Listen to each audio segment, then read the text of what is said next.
તો જો અમારી દિનેશભાઈની સાયકલ રિપેર થઈ રહી છે. जो आ प्रॉब्लम आया है बेरिंग में. तो दिनेश क्या है सर आपका नाम? पुरुषोत्तम कुमार. पुरुषोत्तम कुमार. आपका सर? राकेश बिश्नोई. राकेश बिश्नोई. सतीश सोनी. दलजीत ठाकुर. इंदर शर्मा. ऐसे. और सर आप ऐसे साइकिल चलाते हो? ફરી એકવાર તમારે આજે આપણા નવા વિડીયોમાં તો બધાને હર હર મહાદેવ, જય શ્રી રામ, જય દ્વારકાધીશ. તો કેમ છો મિત્રો? મજામાં ને? તો મિત્રો આજે આપણી યાત્રાનો કમ્પ્લીટ અમરનાથ કેદારનાથની યાત્રાનો આપણે કમ્પ્લીટ આજે 21મો દિવસ થઈ ગયો છે અને અમે હાલ છીએ પંજાબમાં. કાલે અમે પંજાબમાં એન્ટ્રી કરી લીધી હતી 6 વાગે. તો જો અહીંયા ભંડારો છે, તો આ ભંડારો છે જુઓ. અને ભંડારામાં જો આ કાકા રહે ને, એ આ કાકાએ અમને ફૂલ सुविधा वाली बधी जो आ काका छे. तो चलो धन्यवाद काका. निकलते हैं अब आगे. ओके चलो तो निकलते हैं आगे. तो चलो હવે જઈએ આગળ આપણી યાત્રા તરફ આગળ. તો જો એક આ ભાઈ છે, એમને બહુ જ દિનેશભાઈ સાયકલ પણ કમ્પ્લીટ કરી નાખી છે. તો હવે નીકળીએ આગળ. તો ચલો હવે અત્યારે તો છીએ પંજાબમાં. હવે પંજાબની મજા માણીએ. તો ચલો નીકળते हैं आगे, मिलते हैं आगे. હવે આગળ અમૃતસર તરફ. તો જો તમે સવારમાં સુરત હતા, મસ્ત મજાના ઉગી ગયા છે. અને જ્યાં અમે ભંડારામાં રોકાણા હતા, ત્યાં ભંડારો બહુ જ મજા આવી. પંજાબમાં એન્ટર થતાં ફર્સ્ટ પહેલાં ભંડારો આવે છે અને ભંડારામાં રોકાણા હતા. અને હવે વધી રહ્યા છીએ અમારી મંજિલ તરફ આગળ. તો બધી અપડેટ મળતી રહેશે. સવારમાં સુરત હતા જો નજારો કંઈક આવો છે.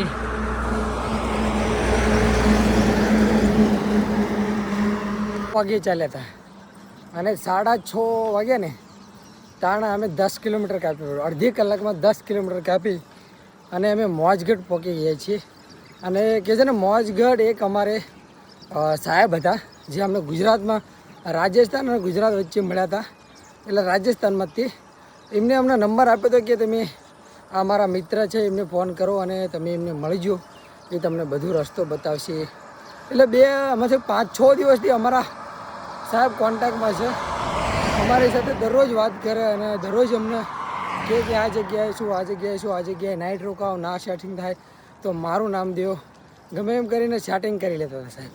એટલે આજે એમને મળવા અમે બસ પહોંચી ગયા છીએ. એ પણ સાયકલ રેસર છે જે બહુ જ સાયકલ ચલાવે છે. દિવસની 100 કિલોમીટર સાયકલ ચલાવી એને જતા હોય છે.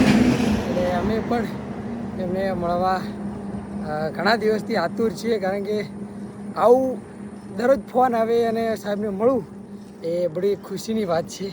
એટલે અત્યારે અમે બસ પેટ્રોલ પંપે સાહેબ અમને કીધું, ત્યાં અમે પહોંચી ગયા છીએ. લોકેશન નાખી દીધું સાહેબ, એટલે પહોંચી ગયા છીએ. અને હવે એ સાહેબને અમે મળવા જઈએ. એ પણ સાયકલ થ્રુ તમને મળવા આવ્યા છે, સાયકલો લઈને જ મળવા આવ્યા છે. એમની ગેંગ છે એ મળવા આવી છે અમને. તો બસ એ બેઠા છે, અમે મળી લઈએ એમને અને પછી આગળ નીકળશું. મેં તમને કીધું હતું ને ફાઇનલી કે અમે એ સાહેબને મળાવીશું. તો જો આ એમની સાયકલના બધા જે એમના યુનિફોર્મમાં જ છે. તો તમે જય ભોલે, જય ભોલે, જય ભોલે. તો ઘણા દિવસથી અમારા સંપર્કમાં હતા, એટલે અમને દરરોજ ફોન કરતા હતા કે તમે મળવા આવો. એટલે અમે આજે સવારમાં થોડા આગળ રોકાણા હતા.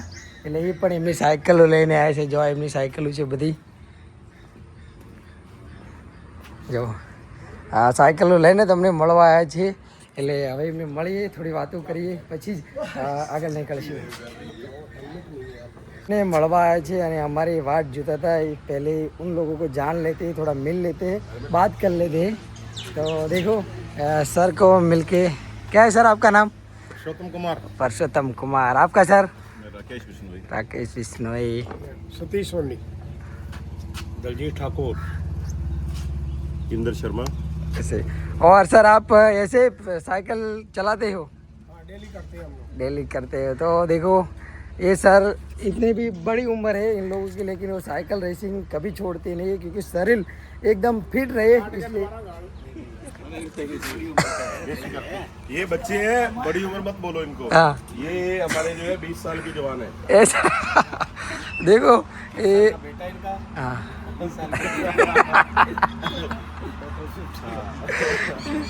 इतनी उम्र में साइकिल चलाना है ना, वही बस अच्छा है कि लोग आगे अभी क्या है कि घर बैठे ऐसे पेट आगे निकल जाता है, कोई पैर दुखता है, तो अभी देखो इनकी फिटनेस देखो आप, बहुत सारी काफ़ी फिटनेस है शरीर की, और ये साइकिल अच्छी चला लेते हैं, काफ़ी दिल्ली 100 किलोमीटर जैसे अंदाज पे चला लेते हैं।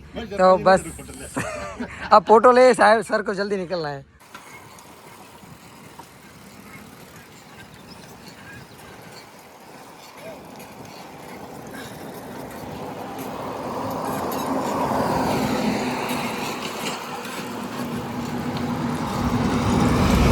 આબોર પહોંચ્યા છીએ અને આબોર પહોંચીને અમે જતા હતા આગળ, પણ અમારા દિનેશભાઈની સાયકલમાં પ્રોબ્લેમ હતો જ તે બેરિંગનો, તો આબોહરમાં અમને એક સાહેબ મળ્યા હતા, એમને કીધું કે આ જગ્યાએ જાઓ, તમને સારું કરી દેશે જલ્દી. તો જો અમારી દિનેશભાઈની સાયકલ રિપેર થઈ રહી છે. જો આ પ્રોબ્લેમ આવ્યો છે આ બેરિંગમાં, તો દિનેશભાઈ થોડા ટેન્શનમાં છે, મૂડમાં નથી, રોવા એવા થઈ ગયા દિનેશભાઈ. તો દિનેશભાઈનું મૂડ એકદમ પડી ગયું છે, અને આવા થોડા સમય પછી રોઈ ના જાય તો સારું, મને તો એવું છે, કારણ કે દિનેશભાઈ આજ સવારથી જ મૂડમાં નહીં, એટલે એવું મને એવું લાગે એમને ઘરે ના જવું હોય તો સારું, કારણ કે કંટાળી ગયા લાગે. તો જો તમે દિનેશભાઈના ચહેરા ઉપર જુઓ ખબર પડી છે તમને, સમજ્યા? એટલે હવે શું કે આ સાયકલ સર્વિસ કરાવીને નીકળે આબોહર તરફ, અમૃતસર તરફ જવાનું છે અમારે. તો જો દિનેશભાઈ મિત્રો હાલ વાગી ગયા છે 4, અને ગુરુદ્વારામાં મસ્ત લંગર લીધું આજે, અને લંગર લીધું અને પછી આ મસ્ત આરામ કરવાની જગ્યા પણ મળી જતી ગુરુદ્વારામાં, એટલે મસ્ત આરામ પણ કર્યો અમે. અને તો પાછળ જોઈ શકો છો, પાછળ તમને એમનામ નથી બતાવતો, કારણ કે આગળ તમે જોઈ શકો છો એકદમ ચોખ્ખું વાતાવરણ છે. પાછળ તમે જોઈ શકો છો એકદમ વાદળછાયું વાતાવરણ થઈ ગયું છે, એટલે લાગે છે કે આજે વરસાદ આવો લાગે છે.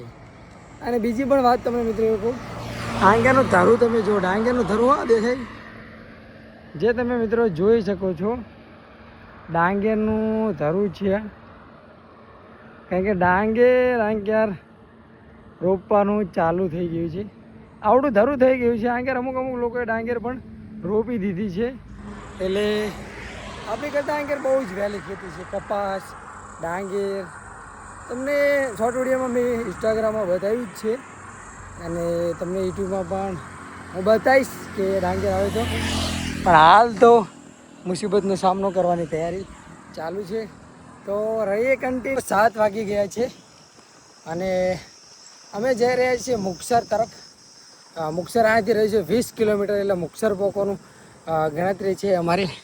પણ જુઓ આમ તમે રોડનો નજારો કંઈક કેવો હશે, બે બાજુ લીલગેરીયું, વચ્ચે અમે જો મસ્ત નથી લાગી રહ્યું. તો મુક્સર બાજુ આગળ વધી રહ્યા છીએ. મુક્સર પહોંચવાનું છે, 20 કિલોમીટર બાકી છે. જલ્દી પહોંચીએ મુક્સર, ત્યાં ગુરુદ્વારામાં નાઇટ રોકવાનું છે. તો ચલો મિત્રો, અમે અત્યારે ગુરુદ્વારામાં રોકાણા છીએ અને રાતના 11 વાગી ગયા છે. તો ચલો આજનો વિડીયો આપણે અહીં જ રાખીએ છીએ. દિનેશભાઈ સૂતા છે, હું સૂતો છું, અને બસ કાલે બીજા વિડીયોમાં મળીએ. બધાને સારું જય શ્રી જય